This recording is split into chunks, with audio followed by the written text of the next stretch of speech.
The storm hit like a freight train barreling through the Nebraska plains, ripping shingles off barns and flooding the dirt roads that connected our small town of Willow Creek.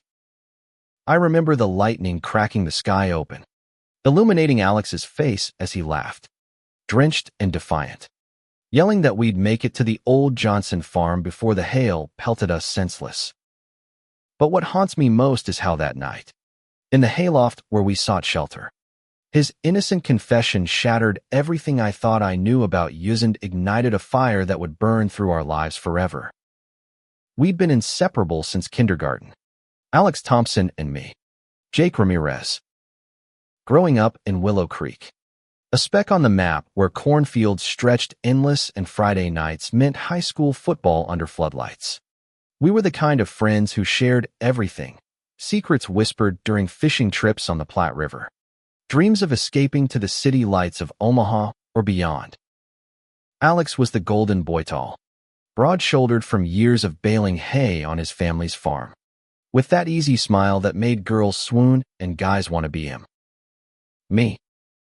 I was the quieter one, half Mexican with my mom's dark eyes and my dad's stubborn streak, always sketching in notebooks or fixing tractors to pay for community college. But lately, something had shifted. I'd catch myself staring at the way his shirt clung to him after a swim in the creek, feeling a pull I couldn't name. That night, as the rain hammered the tin roof like gunfire, we climbed into the abandoned hayloft, laughing off the mud on our boots. "Man, this place is a wreck," Alex said, shaking water from his hair like a dog. We spread out an old tarp we'd found below, the hay scratching through our wet jeans. The air smelled of damp earth and sweet alfalfa, a comforting mix that reminded me of summers past. But as thunder rolled, the conversation turned deeper, the way it does when the world's chaos forces you inward. "You ever think about, life outside this town?" I asked, my voice barely above the storm. Alex leaned back against a bale, his blue eyes catching a flash of lightning. "All the time. But what about you, Jake? You've been acting weird lately. Like that time at the bonfire with Sarah, she was all over you, and you just bailed." I swallowed hard, my heart pounding louder than the rain. Sarah was nice, but she wasn't the one occupying my thoughts. It's not her. It's complicated. He chuckled, but there was an edge to it. "Complicated how? You into someone else. Spill it. Man. We're brothers." The word brothers stung, because what I felt was anything but brotherly. I took a breath, the hayloft feeling smaller, the air thicker. "Alex, have you ever felt something for someone you shouldn't? Like, really felt it?" He frowned, propping himself on an elbow. "What? Like a crush on a teacher's wife or something?" "Nah, dude." "What you mean like?" "Gay stuff." He said it casually, but his eyes widened. "I don't even know what that really means." "Like, two guys. That's just weird, right? Not us." His words hung there, innocent and ignorant, a product of our town's whispers and church sermons that painted anything different as sin. But in that moment, with the storm raging outside and our worlds colliding inside, I couldn't hold back. "What if it is us?" I whispered, my voice cracking. Alex stared, the lightning etching shadows on his face. For a second, I thought he'd bolt, climb down the ladder, and vanish into the night. Instead, he reached out, his hand trembling as it brushed mine. "Jake, what are you saying?" The touch was electric, more intense than any storm. I leaned in, our breaths mingling, and before I could second guess, our lips met. It was clumsy at first, tentative, like testing the waters of a forbidden river. But then something broke free, years of unspoken longing. The weight of small-town expectations crumbling. Alex pulled back, eyes searching mine. But he didn't run. I didn't know, he murmured, his voice raw. But this, it feels right. That night in the hayloft became our secret sanctuary. As the storm subsided, we talked until dawn, unraveling the threads of confusion and desire. Alex admitted he'd felt sparks too, buried under layers of denial, shaped by a father who preached real men don't show weakness. Me, I'd known longer, wrestling with it alone, fearing rejection in a place where being different meant being invisible or worse. But together, we found courage in the quiet hours, hands intertwined amid the hay. The next morning, the sun broke through, painting the fields gold. We slipped out before anyone noticed, but the change was irreversible. Back in town, life resumed its rhythm: school, chores, hanging with our crew Maria, the fiery Latina from my neighborhood who dreamed of Broadway, and Tyrone, the basketball star with a laugh that echoed for miles. But stolen glances across the lunch table, brushes of fingers under the bleachers, built a hidden world just for us. Weeks turned to months, the Nebraska autumn bringing crisp air and harvest festivals. Alex's family farm bustled with activity, and I'd help out, our secret fueling every moment. One evening, as we stacked bales in that same hayloft, our spove pulled me close. "Jake, this is crazy, but I can't stop thinking about you." I smiled, heart swelling. "Me neither. But we have to be careful. Your dad. The town." He nodded, his embrace tightening. "I know. But for now, this is ours." Yet, cracks began to show. Rumors swirled when Alex skipped a date with cheerleader Emily, and his father, Old Man Thompson, a stern veteran with a Bible in one hand and a shotgun in the other, started questioning. "Boy, you need to straighten up," he'd bark. "Act like a man." The pressure mounted, and one night, after a heated argument at home, Alex showed up at my window, eyes red. He found my journal. "Jake." Not everything, but enough to suspect. Panic gripped me. My own family was more open: Mom, a nurse who'd seen the world's pains, and Dad, a mechanic with a soft spot for underdogs, but even they might not understand. We fled to the hayloft again, where vulnerability turned to passion. Under the stars peeking through cracks, we explored each other, bodies and souls. The hay our bed, the night our witness. It was more than physical. It was affirmation, a defiant claim on our truth. But dawn brought reality. "We can't keep hiding," I said, tracing his jaw. Alex sighed.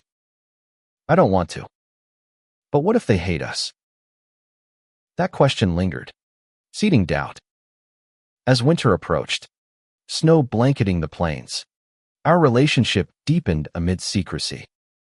We dreamed of college in Lincoln, a fresh start. Maria caught on first, her sharp eyes noticing our vibes. "You too are glowing," she teased one day at the diner. Spill. We confided in her, and she became our ally, swearing secrecy. Tyrone, too, surprised us with support. Love's love.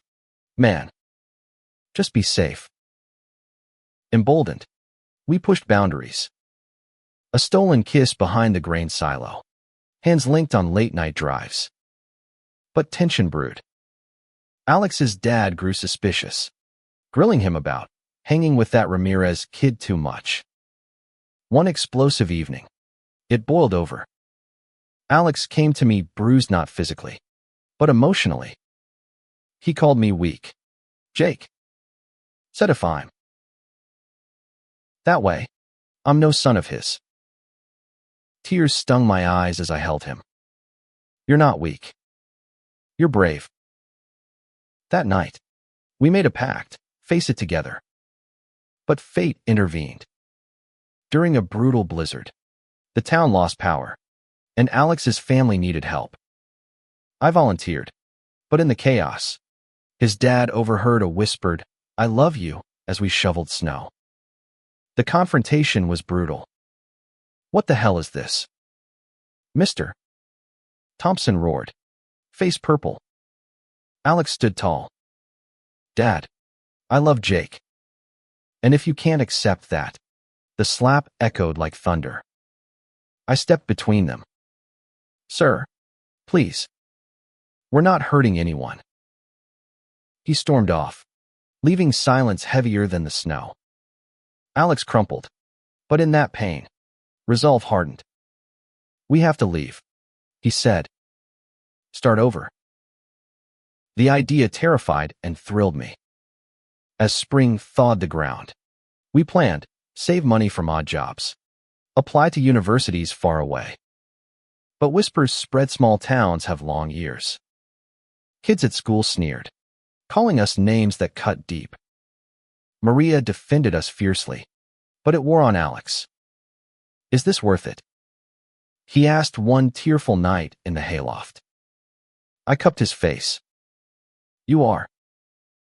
Our love intensified, passionate encounters blending with heartfelt talks. We explored identities, reading borrowed books on LGBT history, finding solace in stories of others who'd fought for acceptance. Yet, external storms raged. My parents, upon learning, reacted mixed. Mom hugged us, saying, "Love is love," but Dad worried about dangers in our conservative state. The climax hit at the town fair. Alex's dad, fueled by booze and bias, confronted us publicly. "You're disgusting," he shouted, drawing a crowd. Alex faced him, voice steady. "No, Dad. Hiding who I am, that was disgusting." Jake showed me truth. The crowd murmured, some nodding, others scowling. Tyrone stepped up. "Leave them be. They're good people." Maria rallied more support. In that moment, seeds of change planted. Not everyone accepted, but cracks formed in the town's armor. We didn't run immediately. Instead, we stayed, advocating quietly. Alex reconciled tentatively with his dad, who, after therapy sessions Mom recommended, began to soften. "I don't understand," he admitted one day, "but I don't want to lose you." Graduation came. Bittersweet. We headed to college in Denver. A new chapter. The Hayloft night remained our origin story, a spark in the dark. Years later, back in Willow Creek for a reunion, we walked hand in hand. The town had evolved. Pride flags dotted some yards. Alex turned to me. That night changed us forever. I kissed him. For the better. Our journey taught resilience, the power of love against odds. In America's heartland, where change comes slow, we proved authenticity wins. And in each other's arms, we found home. But wait, that's not the end. Life threw more curves. In Denver, we built a life. Alex studying agriculture with a modern twist. Me pursuing art. We faced urban prejudices too. But together, we thrived. Coming out fully, we volunteered at LGBT centers, helping kids like us. One summer, we returned to fix the old farm. In the hayloft, now restored, Alex proposed. From that night to forever. Tears flowed. Yes. Our wedding was small, but Mr. Thompson walked Alex down the aisle, eyes misty. I'm proud, son. The value. Love transforms not just individuals, but communities. In embracing our truth, we sparked ripples, proving even in the hayloft shadows, light can break through. As we settled into Denver life, the city's pulse contrasted sharply with Willow Creek's quiet rhythm. Skyscrapers pierced the sky, and streets buzzed with diversity, people of all walks holding hands without fear. For Alex and me, it was liberation. We rented a tiny apartment in Capitol Hill, the neighborhood pulsing with energy, where rainbow flags waved proudly. "This is what freedom feels like," Alex said one evening, as we watched the sunset from our balcony, his head on my shoulder. But freedom came with challenges. College demanded focus. Alex buried in sustainable farming classes, dreaming of revolutionizing Nebraska agriculture, while I sketched urban landscapes, my art reflecting our journey.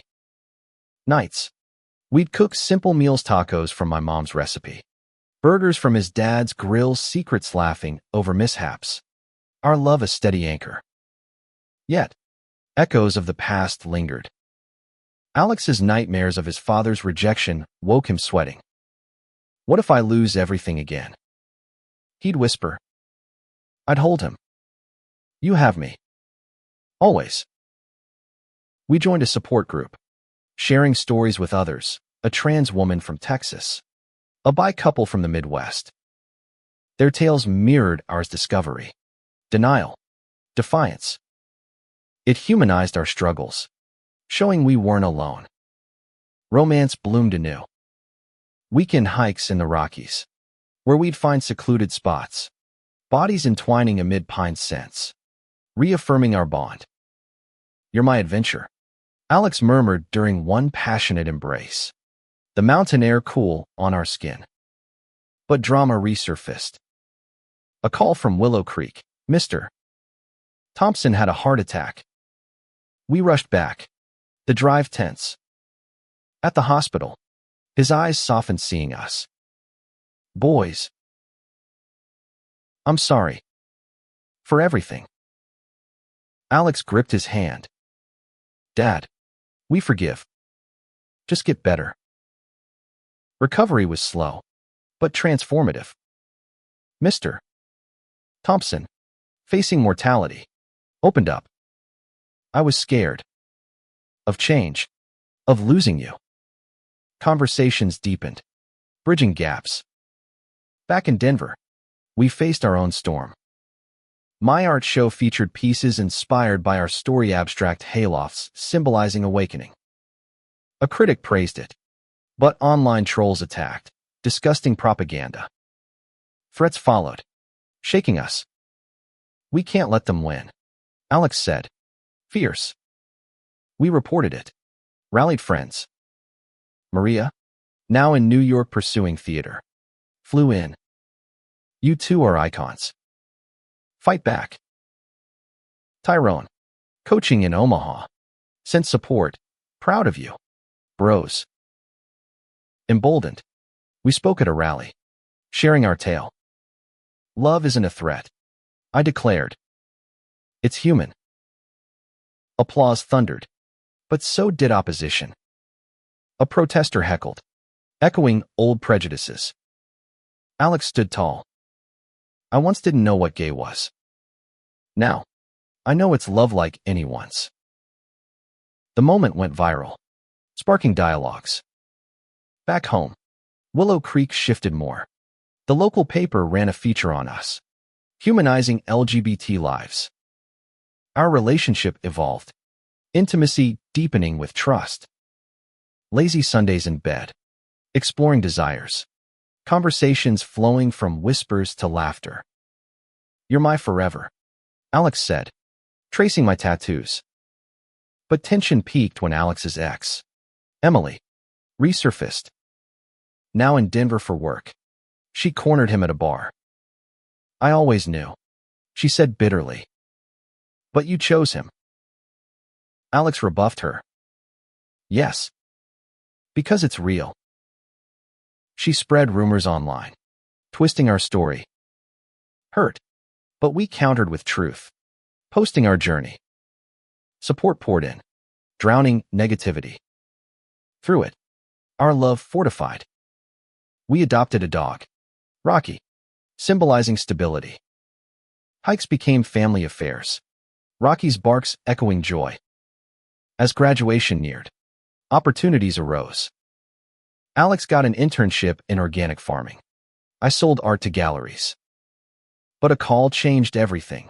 Willow Creek's mayor invited us to speak at Pride the Town's first. Nerves jangled. What if it's a trap?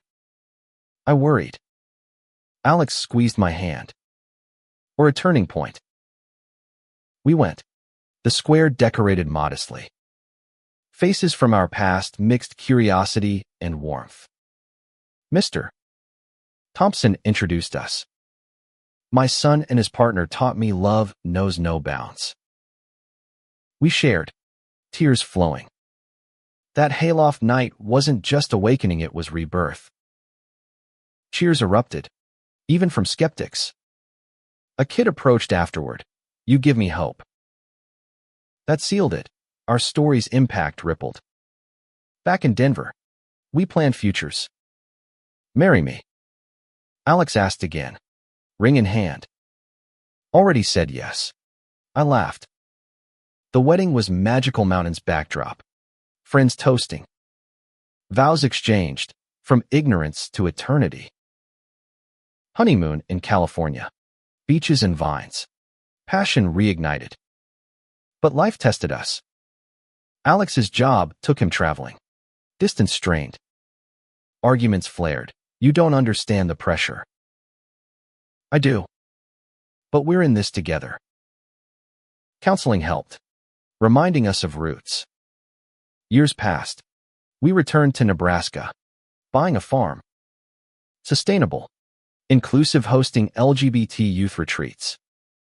Mr. Thompson, now grandpa to our adopted son, beamed. You changed me. Our legacy, proving love conquers. One hayloft at a time. Settling into farm life outside Willow Creek felt like closing a circle, but with fresh paint. Our property, dubbed Hayloft Haven, sprawled across rolling hills. A mix of organic crops and open spaces for retreats. Alex thrived, implementing eco-techniques, his hands in soil daily. I turned a barn into an art studio, painting stories of resilience. Our son, Miguel, adopted at 5 from a Denver shelter, brought chaos and joy, his laughter chasing chickens. Look, Papa. I drew us. He'd say, crayon family portraits warming our hearts. But peace was hard won. Old prejudices simmered. Some neighbors shunned us, muttering about those people raising a kid. How will he turn out? They'd whisper at the feed store. Alex bristled. Better than hateful. We focused on positives. Maria visited often, her Broadway success inspiring Miguel. Tyrone coached his little league, teaching inclusivity. Romance endured. Stolen moments in our own hayloft, no, a cozy loft with string lights. Remember that night? Alex would tease, pulling me close. How could I forget? You were clueless.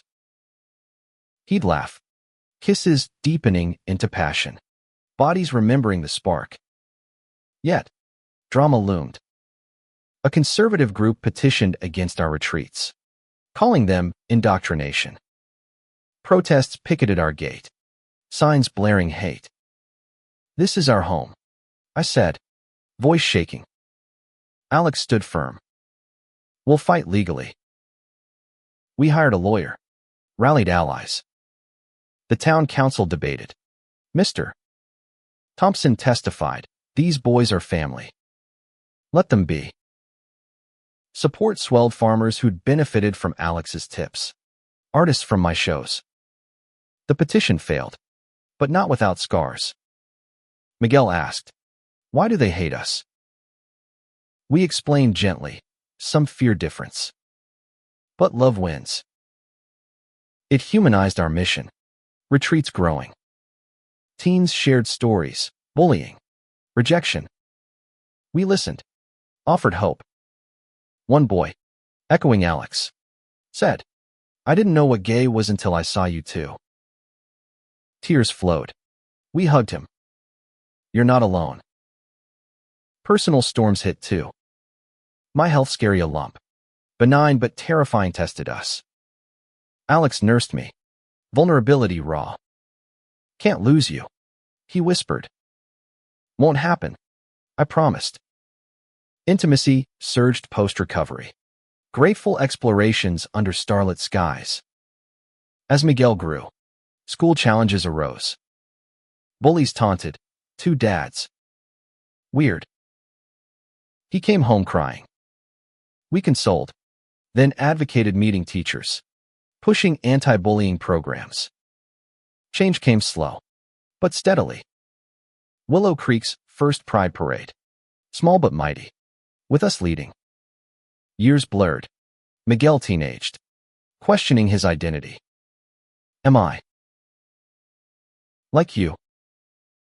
Whatever you are, we love you, Alex said. He came out as bi. Our pride immense. But tragedy struck. Mr. Thompson passed peacefully. At the funeral, Alex eulogized. He learned love's true form. Inheritance included the old farm. We merged properties, expanding haven. Romance evolved quieter, deeper. Anniversary Hayloft picnics, reminiscing. One night, storm raging like our first. We climbed up. Full circle, Alex said. Kisses reignited fire. Passion timeless. Our story inspired a book I wrote. Hayloft Awakening. Optioned for film. Interviews shared lessons. Authenticity's power. Community's evolution. In America's evolving landscape, we stood as beacons. From ignorance to advocacy, our love proved transformative personally, communally. Miguel, now adult, continued the legacy, hosting retreats. As we aged, hand in hand on the porch, Alex murmured, that night changed us forever. For the good, I replied. Our ending. Not end, but continuum of love, resilience, humanity.